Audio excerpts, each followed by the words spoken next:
یہ سارے کہہ دیتے ہیں نہیں 2-3 ہی آدمی ہیں. میں کہتا ہوں جب ہو رہی تھی بات چیخے لوگ, کسی نے سنی نہیں. یہ آپ سن لیں عمر ابن حزم رحمۃ اللہ رضی اللہ تعالیٰ عنہ, یہ ایسے صحابی رسول ہیں, خندق سے لے کر ساری بات کی جنگوں میں حضور کے ساتھ شریک ہے. اور آپ نے نجران کا انہیں حاکم بھی بنایا تھا. جب اس معاویہ نے وفد منگوانے شروع کی, یہ حاشیہ بھی مولانا ارشاد اللہ کثری صاحب کا ہے کہ ثقہ ہے راوی اس کے, اور ہر جگہ آپ نکال کر دیکھیں کہ عمر بن حزم کے تذکرے میں لکھا ہے علماء نے کہ اس نے معاویہ کے سامنے حق کہنے میں کوئی دریغ نہیں کیا, مگر پوچھا نہیں کیا, پیسے تقسیم ہوئے. پھر سن لیں, لما اراد معاویہ ان یستخلف یزید باس الی عامل المدینہ ان اوفض الیہ من شاء. یہ اسلامی حکومت کی بوٹیاں تقسیم ہو رہی اور اب تک ہو رہی. نیک لوگوں کی زبانیں بند, ان کے لیے جیلیں اور پھانسیاں, اور بدماشوں کے لیے کھلی چھٹی. تو گورنر مدینہ کو لکھا کہ وفد بھیجو جس کو چاہو. قال فوفد الی عمر بن حزم الانصاری. بھائی جو بول سکتے تھے بیچارے بولے, کسی نے پرواہ ہی نہیں. عمر بن حزم انصاری کو بھیجا فاستاذا. پہلے تو اس کے ساتھ جو سلوک کیا, پہلے خود ہی کہا کہ وفد بھیجو. یہ ہے خلافت اور ملوکیت میں فرق کہ عمر رضی اللہ تعالیٰ کے دروازے کھلے, ہر شفارہ, کوئی وہاں کھڑا نہیں. دربان کھڑے, اجازت مانگی صحابی رسول نے.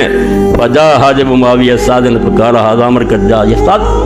اتنا بڑا صحابی, تو کافر ہوتا تھا, وہ حضور کا گورنر تھا. کیا سلوک ہوا جب اس نے یہ اجازت مانگی؟ دربان گیا آگے, اس نے کہا عمر آیا مدینہ سے اجازت مانگتا. قال اما جاء میلیہ, سب پتا ہے مگر چالاکی میں, کس کام کے لیے آیا؟ قال یا امیر جا یضرب معروفک. اس بیچارے کو کیا پتا تھا؟ اس نے کہا لوگ بھی آ رہے ہیں, تھیلیاں لے جا رہے ہیں, عمر بھی آیا ہوگا کہ لاکھوں روپیہ لے جاؤں. دادا جی کی فاتحہ جو پڑھی جا رہی ہے حلوائی کی دکان پر, لے جاؤں میں بھی لوٹ کر. اس نے کہا امیر المومن وہ آپ سے کچھ مدد لینے کے لیے. فقال ان كنت صادقا فليكتب ما شاء فاطمہ سارک ولا رہا. کہتا اگر ٹھیک تو کہہ رہا کہ وہ لینے کے لیے آیا تو جو وہ لینا چاہتا لکھ دے اور اس کو دے دے جو وہ مانگتا, اور میں اس کو نہیں دیکھنا چاہتا. توبہ توبہ توبہ. خود منگوایا, گورنر مدینہ نے بھیجا, پہلے باہر کھڑا رہا غریب, اور پھر کہا دے دے اگر کچھ مانگتا وہ لکھ دے, تو دے دے اس کو, اور میں نہیں اس کا چہرہ دیکھنا چاہتا, تاکہ ذلیل کرو. صحابہ کو ذلیل کیا, ان کو پتہ چلے کہ وہ دور بدل گیا جب تمہاری عزت ہوتی تھی.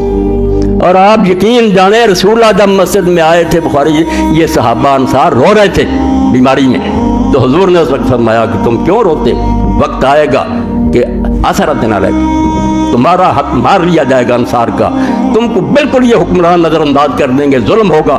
لوگوں نے پوچھا کیا کریں گے؟ فرمایا تم حوض کوثر تک پہنچنے کی صبر کرو. تو ایسا ہی ہوا کہ صحابی رسول کھڑا ہے, کہا وہ لکھ دے جو لینا چاہتا دے دو, میں نہیں دیکھنا چاہتا. قال فخرج الحاجب قال ما حاجتک اکتب ما شئت.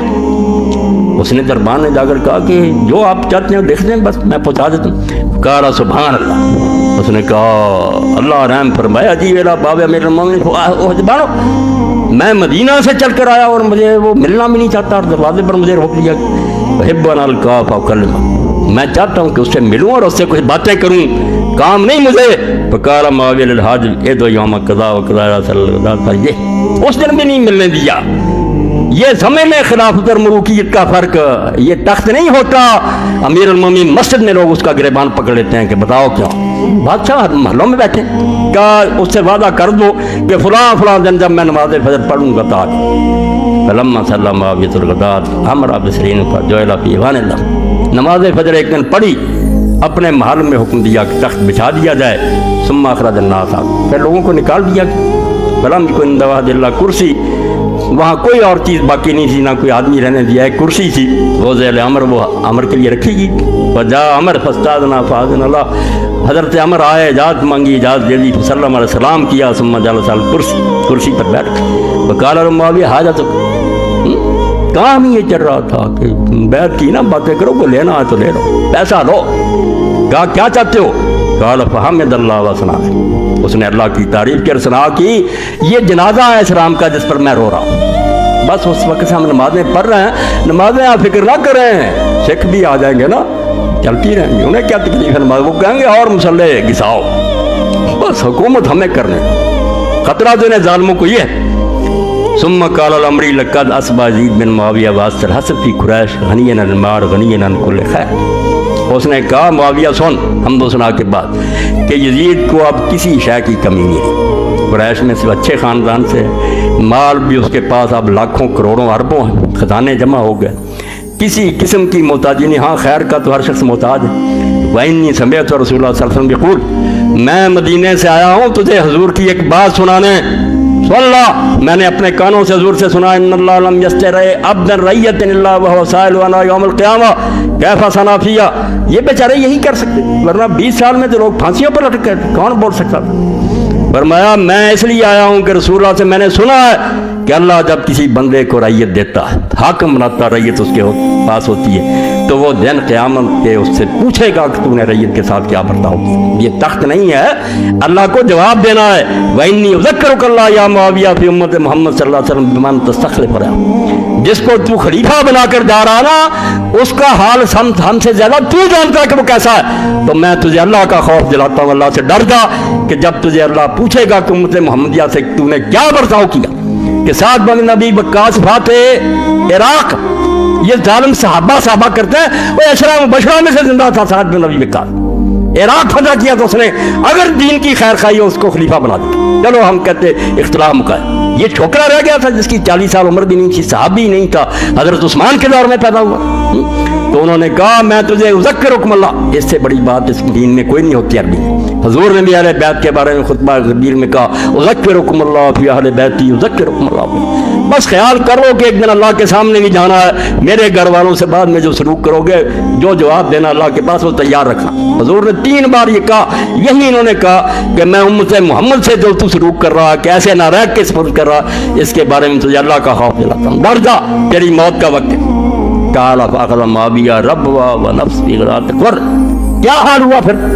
صحابی رسول نے جب حق کا منہ پر ماری تو سخت سردی کے دن تھے، امام فرماتے ہیں ابو یعلا ہے مسند، تو معاویہ کا سانس پھول پسینہ آنا شروع ہو، حتی عرق پسینہ، بات تو پہلے ٹھیک ہوئی، اس نے کہا امت کو اس کے حوالے کر جا، اللہ سے ڈر جا، ربوا سینے سے سینہ پھول گیا، سانس چڑھ گیا، فی غدات قر، سخت سردی، حتی عرق وجعل يمسل عرقا وجه ثلاثہ، پوچھنے لگا 3 بار، ثم افاق فحمد اللہ وثنى علیہ، بعد میں کچھ ہوش آیا تو کہنے لگا ثم قال اما بعد فانک امرؤ ناصح، تو بڑا خیر خواہ آدمی ہے، قلت برائک بالما بلغ، تو نے اپنے خیال سے جو اچھا سمجھا کیا، وَإِنَّهُ لَمْ يَبْقَ إِلَّا ابْنِي وَأَبْنَاؤُهُمْ وَابْنِي حَقٌّ مِنْ أَبْنَائِهِمْ، اصل بات یہ ہے کہ صحابہ کے بھی بیٹے رہ گئے ہیں، میرا بھی بیٹا رہ گیا، میرا بیٹا ان سے بہتر ہے۔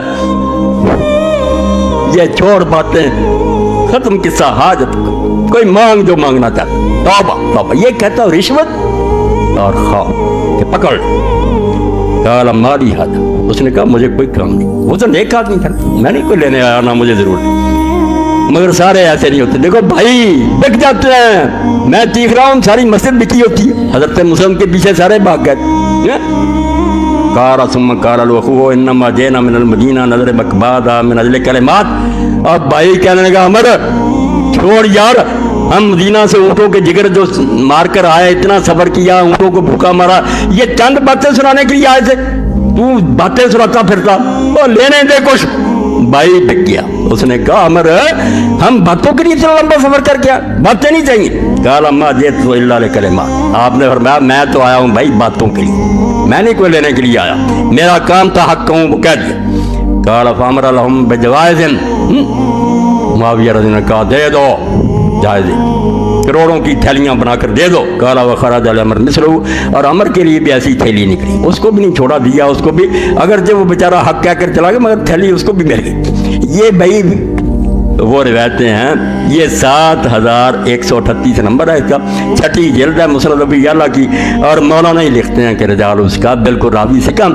اب ایک طرف پیسے چل رہے ہیں، ایک طرف ڈنڈا چل رہا۔ آخری کلمات میں پڑھ دوں پھر انشاءاللہ یہ بیان ہوگا، کیونکہ یہ میں سمجھتا ہوں میری زندگی کا یہ خلاصہ، بالکل مجھے یہ نہیں کہ کوئی اس میں چسکا ہے، میں دل کی تہ سے جانتا ہوں کہ خلافت کے بغیر اسلام کسی چیز کا نام نہیں۔ وہ ہندوازم ہو سکتا ہے، بدھزم ہو سکتا ہے، عیسائیت ہو سکتی ہے کہ گرجوں میں بات کرو، ملک میں جو مرضی حکومت کرتا رہے، اسلام نہیں ہو سکتا۔ اسلام کی لازم ہے کہ حکومت اس کے ہاتھ ہو، تلوار اس کے قبضہ میں ہو، تلوار جو ہے قرآن کی مدد کرے، قرآن تلوار کو ظلم کرنے سے بچائے۔ یہ دو چیزیں اکٹھی ہوں گی پھر دنیا کی بگڑی بنے گی. اسی میں حفاظت ہے انسانیت کی کہ ہوں ایک جنیدی اور شہری. یہ اعجاز ہے ایک صحرا نشین کا بشیری ہے آئینہ دار نذیری.